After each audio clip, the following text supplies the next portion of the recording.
ರಾಜ್ಯದ 9 ವಿಶ್ವವಿದ್ಯಾಲಯಗಳನ್ನು ಮುಚ್ಚೋದಕ್ಕೆ ನಿರ್ಧಾರ ಏನಾದರೂ ಮಾಡಲಾಯಿತಾ?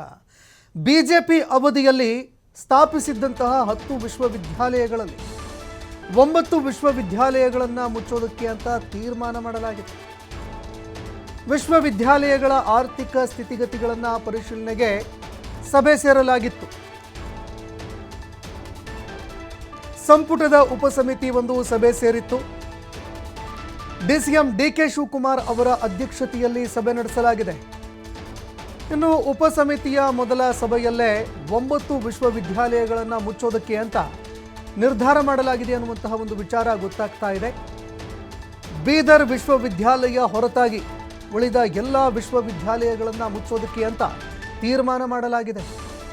ಬೆಂಗಳೂರಿನಲ್ಲಿ 2 ವಿಶ್ವವಿದ್ಯಾಲಯಗಳು ಸೇರಿ 7 ಜಿಲ್ಲೆಗಳಲ್ಲಿ ವಿಶ್ವವಿದ್ಯಾಲಯಗಳನ್ನು ಬಿಜೆಪಿ ಸರ್ಕಾರ ಸ್ಥಾಪನೆ ಮಾಡಿತ್ತು.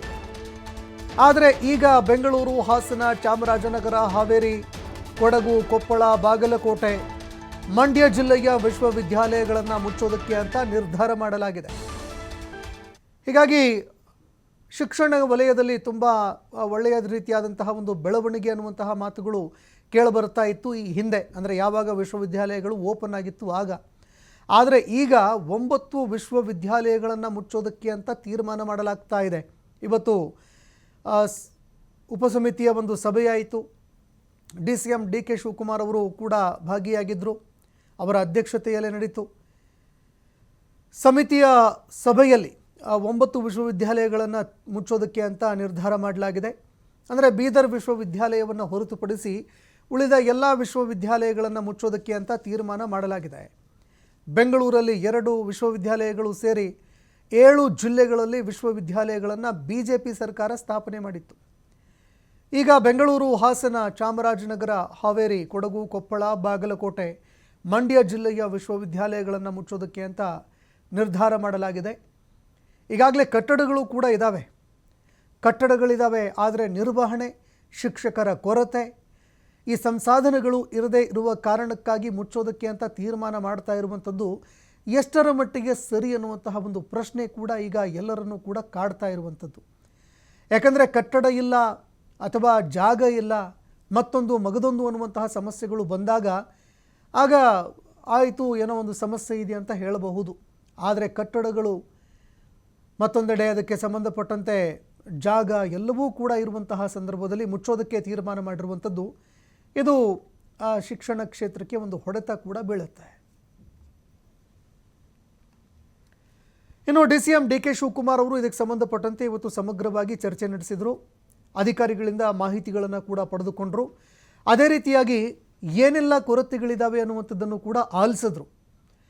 ಇನ್ನು ಈ ಕೊರತೆಗಳನ್ನು ಈಗಲೇ ನೀಗಿಸೋದಕ್ಕೆ ಆಗೋದಿಲ್ಲ ಅನ್ನುವಂತಹ ಒಂದು ನಿರ್ಧಾರಕ್ಕೂ ಕೂಡ ಬಂದಿರುವಂಥದ್ದು. ಇದೇ ಕಾರಣಕ್ಕಾಗಿ 9 ವಿಶ್ವವಿದ್ಯಾಲಯಗಳನ್ನು ಮುಚ್ಚೋದಕ್ಕೆ ಅಂತ ತೀರ್ಮಾನ ಮಾಡಲಾಗಿದೆ ಅನ್ನುವಂತಹ ಮಾತುಗಳು ಕೇಳಿಬರ್ತಾ ಇದೆ. ಇನ್ನು ಇದಕ್ಕೆ ಸಂಬಂಧಪಟ್ಟಂತೆ ಸರ್ಕಾರ ನಿರ್ಧಾರವನ್ನು ಬದಲಾಯಿಸುತ್ತಾ ಅಥವಾ ಮುಚ್ಚೇ ಬಿಡುತ್ತಾ ಅನ್ನುವಂಥದ್ದನ್ನು ಕೂಡ ಕಾದು ನೋಡಬೇಕಾಗತ್ತೆ. ಈಗಾಗಲೇ ಅನೇಕ ವಿದ್ಯಾರ್ಥಿಗಳು ಈ ವಿಶ್ವವಿದ್ಯಾಲಯಗಳನ್ನು ನೆಚ್ಕೊಂಡಿದ್ದಾರೆ. ಯಾಕಂದರೆ ಕಟ್ಟಡಗಳು, ಅದೇ ರೀತಿಯಾಗಿ ಅಲ್ಲಿ ಓದೋದಕ್ಕೆ ಅಂತ ಏನೆಲ್ಲ ಫೆಸಿಲಿಟಿಗಳು ಬೇಕು ಎಲ್ಲವೂ ಕೂಡ ಆಗಿದೆ. ಈಗಾಗಲೇ ಸಾಕಷ್ಟು ಹಣ ಖರ್ಚು ಮಾಡಿ ಆಗಿದೆ. ಈಗ ಶಿಕ್ಷಕರ ಕೊರತೆ, ಅದೇ ರೀತಿಯಾಗಿ ಸಂಸಾಧನಗಳ ಒಂದು ಕೊರತೆ ಇದೆ. ಇದನ್ನು ನೀಗಿಸುವಂತಹ ಕೆಲಸಕ್ಕೆ ಸರ್ಕಾರ ಮುಂದಾಗಬೇಕಾಗಿತ್ತು, ಆದರೆ ಮುಚ್ಚೋದಕ್ಕೆ ತೀರ್ಮಾನ ಮಾಡ್ತಾ ಇದೆ. ಈ ಬಗ್ಗೆ ಮತ್ತಷ್ಟು ಮಾಹಿತಿ ಕೊಡ್ತಾರೆ ಪ್ರತಿನಿಧಿ ಗಣೇಶ್, ಫೋನ್ ಸಂಪರ್ಕದಲ್ಲಿ ಜಾಯ್ನ್ ಆಗಿದ್ದಾರೆ. ಗಣೇಶ, ಬಿಜೆಪಿ ಸರ್ಕಾರದಲ್ಲಿ 10 ವಿಶ್ವವಿದ್ಯಾಲಯಗಳನ್ನು ನಿರ್ಮಾಣ ಮಾಡಲಾಗಿತ್ತು. ಅದರಲ್ಲಿ 9ನ್ನು ಮುಚ್ಚೋದಕ್ಕೆ ತೀರ್ಮಾನ ಮಾಡಲಾಗಿದೆ. ಏನು ಕಾರಣ ಆಯಿತು? ಅದೇ ರೀತಿಯಾಗಿ ಇದು ಯಾವ ಪರಿಣಾಮ ಉಂಟು ಮಾಡುತ್ತೆ ಶಿಕ್ಷಣಕ್ಕೆ ಅಂತ? ಮುಖ್ಯವಾಗಿ ವೈದ್ಯಕೀಯ ಶಿಕ್ಷಣ ಉನ್ನತ ಶಿಕ್ಷಣ ಇಲಾಖೆ ಏನ್ ಬರುತ್ತೆ ಅದ್ರ ಅಡಿಯಲ್ಲಿ ಯೂನಿವರ್ಸಿಟಿಗಳು ಬರ್ತವೆ.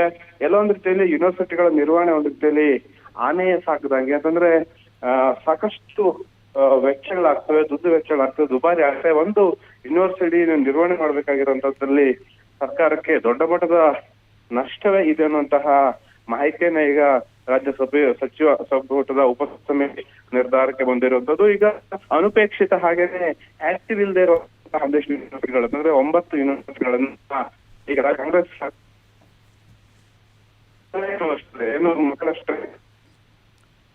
ಧನ್ಯವಾದಗಳು ಗಣೇಶ್, ನಿಮ್ಮೆಲ್ಲ ಮಾಹಿತಿಗೆ.